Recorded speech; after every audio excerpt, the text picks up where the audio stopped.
Ivanhoé Cambridge investit dans des propriétés, des projets et des sociétés immobilières que la société développe ensuite. Et ce, de plus en plus, de manière responsable, avec une vision à long terme permettant de mieux gérer les risques en matière de rendement.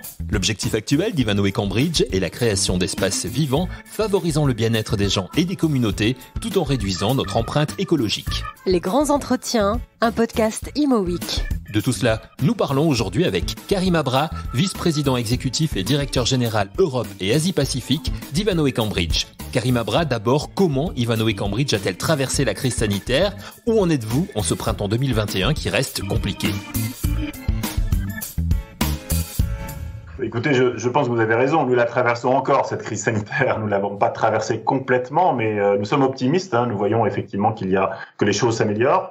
Nous avons aussi, je reviens un petit peu en arrière, en mars 2020, effectivement, toute l'année 2020, nous nous sommes efforcés de travailler sur notre patrimoine existant, de faire en sorte effectivement que nos chantiers continuent, de protéger la valeur de nos actifs, de travailler avec nos utilisateurs, nos locataires, pour les aider à passer ce cap, de faire en sorte que nos talents, que nos équipes soient en bonne santé, soient mobilisés, travailler également main dans la main avec nos partenaires, avec nos plateformes opérationnelles pour s'assurer d'un certain alignement d'intérêts. Et effectivement, nous avons réalisé tout ça avec succès.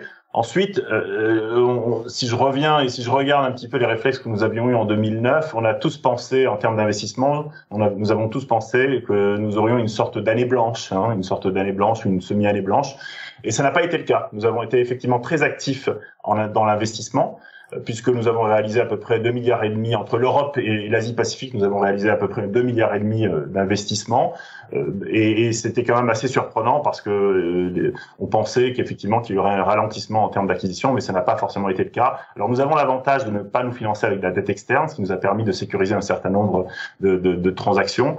Alors effectivement, lorsque je regarde ce que nous avons fait, nous avons été très actifs, bien entendu, en France, en Allemagne, au Royaume-Uni, aux Pays-Bas également. Pour l'Asie, nous avons été très actifs en Chine, l'Asie-Pacifique en l'occurrence avec l'Australie, également avec l'Inde. Donc les équipes ont été vraiment très mobilisées. Nous avons d'ailleurs des équipes un petit peu réparties dans les principaux marchés, sur les principaux marchés, comme à Londres, comme à Paris, comme à Berlin, ce qui nous a permis d'être vraiment en direct sur un certain nombre d'opportunités, alors que si nous avions un modèle centralisé à partir de Paris ou à partir de Londres, avec toutes les restrictions de voyage, ça aurait été beaucoup plus difficile de regarder les transactions en direct. Dans certains cas, nous avons même été plus actifs que certains de nos partenaires ou certains fonds dans lesquels nous investissons de façon indirecte. Donc ça c'est très intéressant. En termes de secteurs, on a couvert un certain nombre de secteurs comme la logistique, comme le résidentiel, comme les projets mixtes, et également comme les secteurs, les classes alternatives, comme les bureaux orientés sciences de la vie, par exemple. Aujourd'hui, en 2021, quelles sont les perspectives chez Ivanhoé Cambridge? Quelles sont vos futures acquisitions, que ce soit en France ou en Europe notamment?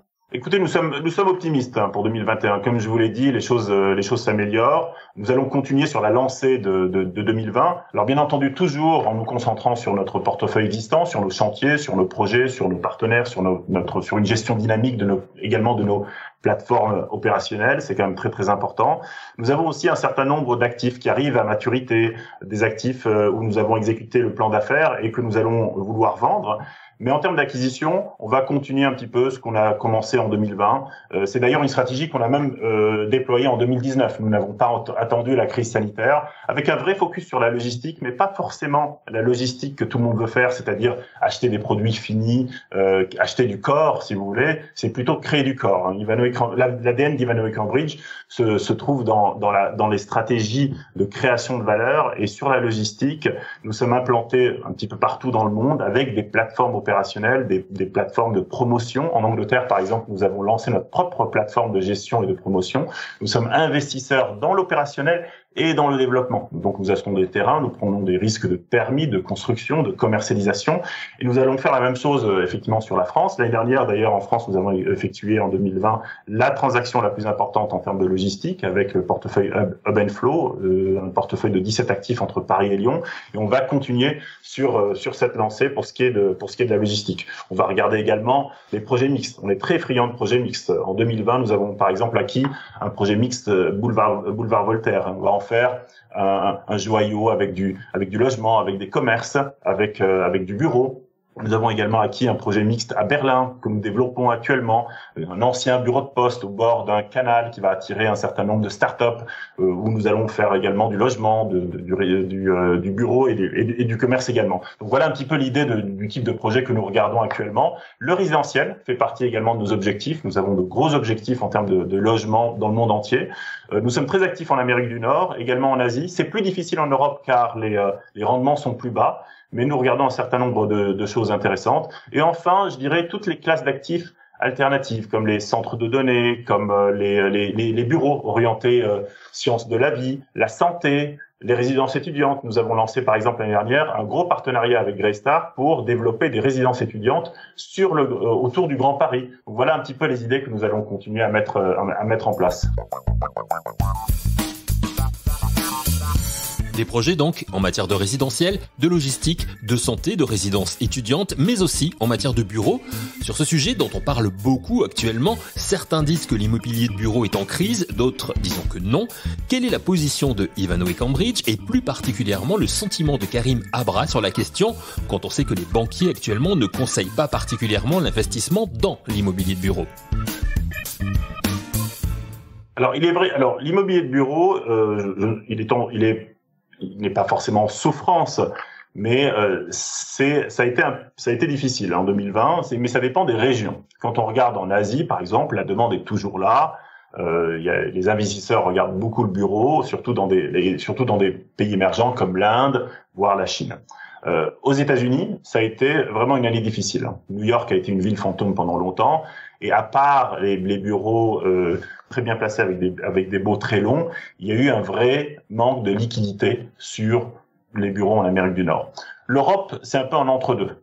Les investissements en bureaux ont continué, notamment grâce aux capitaux domestiques en Allemagne et en France. Un peu moins en Angleterre, car l'Angleterre a souffert de la double peine, je dirais, pandémie plus Brexit. Mais effectivement, il y a une différence entre les régions. Après, ce que vous dites est important. On voit une opposition apparaître entre ce que nous appelons le bureau traditionnel et le bureau de demain. Le bureau de demain, c'est quoi? C'est le bureau flexible pour prendre en compte l'impact, par exemple, du télétravail. Ce sont les bureaux en bois, ce sont les bureaux verts, les bureaux innovants, les bureaux dernière génération, les bureaux net zéro carbone, les bureaux qui sont souvent dans des projets mixtes, qu'on trouve dans des projets mixtes au sein de quartiers mixtes ou de quartiers de demain.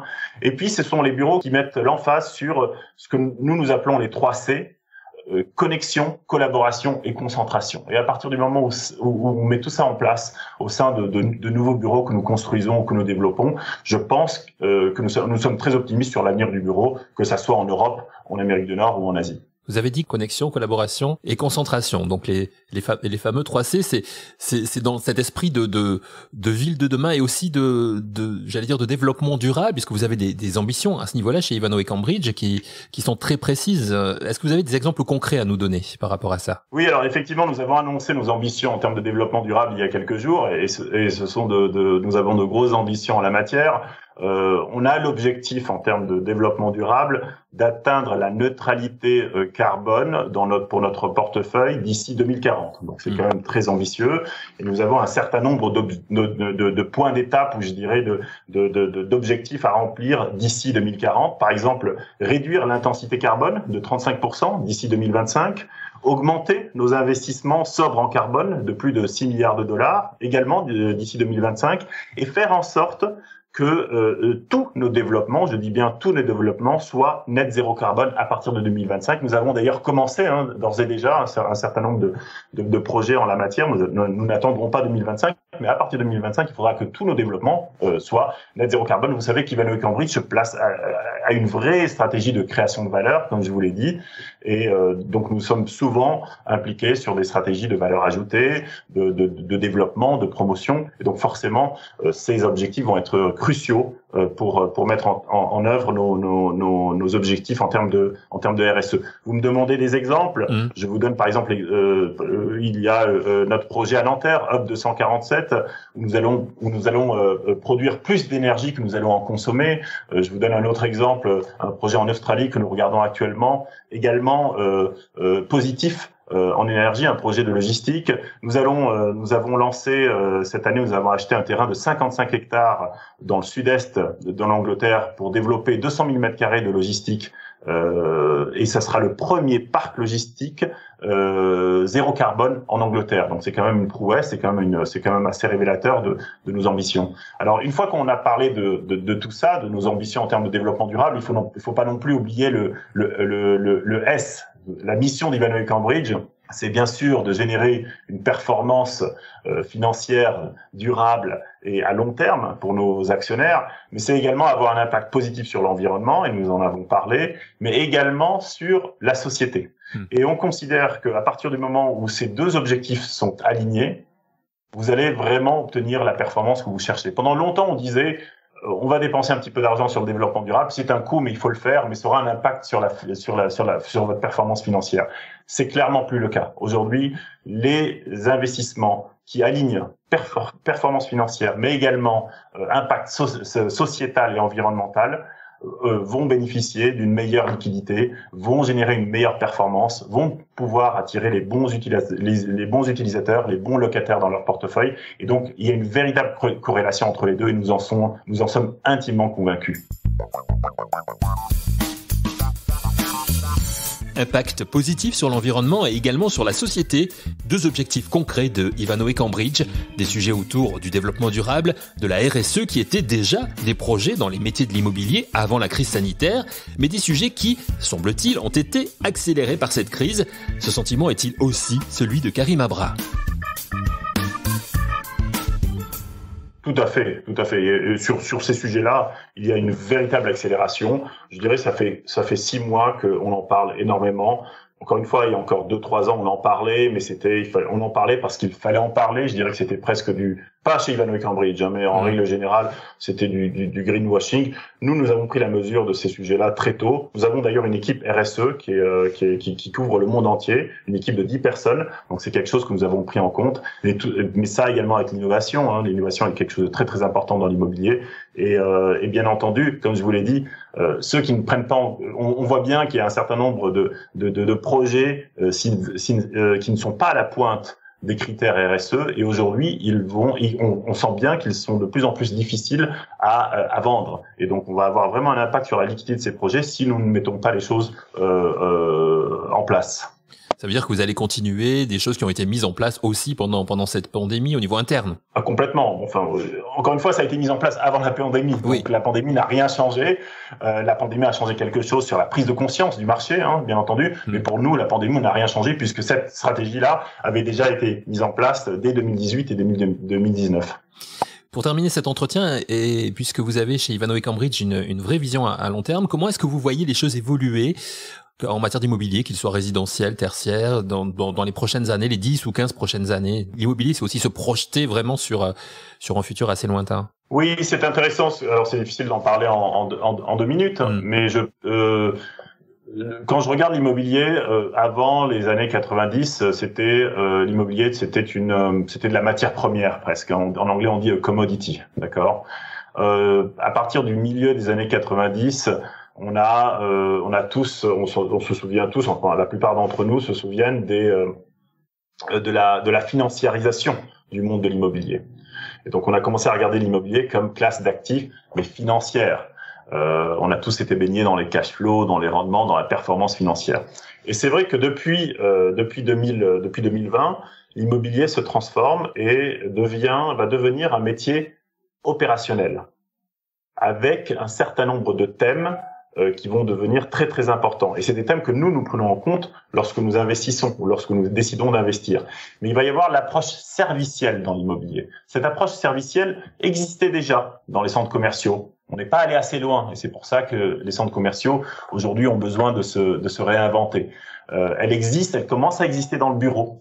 Elle va exister ou elle commence à exister également dans le résidentiel et dans toutes les classes d'actifs alternatifs. Et donc, pour moi, la nouvelle révolution de l'immobilier de demain, c'est vraiment l'immobilier en tant que métier opérationnel avec une véritable approche servicielle. Alors après, on vous dira, est-ce que finalement on peut monétiser cette approche servicielle ou pas? il est difficile de la monétiser concrètement. Mais encore une fois, c'est comme la RSE, c'est comme tous les critères ESG. Il va y avoir un véritable impact sur la valeur de vos investissements, sur vos loyers, sur votre capacité à attirer les bons locataires, les bons utilisateurs, sur la liquidité et la performance de vos actifs. Et c'est uniquement en prenant en compte cette approche servicielle de l'immobilier que vous allez y arriver. On est vraiment dans une période de transition, y compris en matière d'investissement, on peut dire ça comme ça, parce que les choses changent vraiment presque au jour le jour là actuellement. Complètement. Et encore une fois, c'est quelque chose que nous avions déjà pris en compte en 2019, puisque on avait décidé en 2019 de commencer à regarder l'immobilier différemment.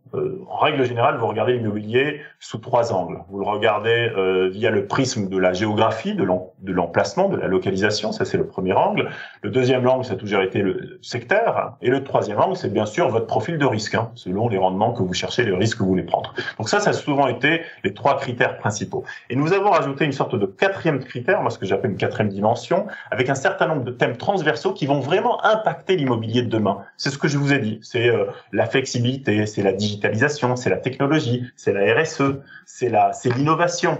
Et puis, encore une fois, l'approche servicielle qui va être clé à l'avenir. Et une fois qu'on met tout ça ensemble, vous aurez finalement la formule magique et ça va vraiment avoir un impact sur votre façon d'investir dans l'immobilier dans le futur.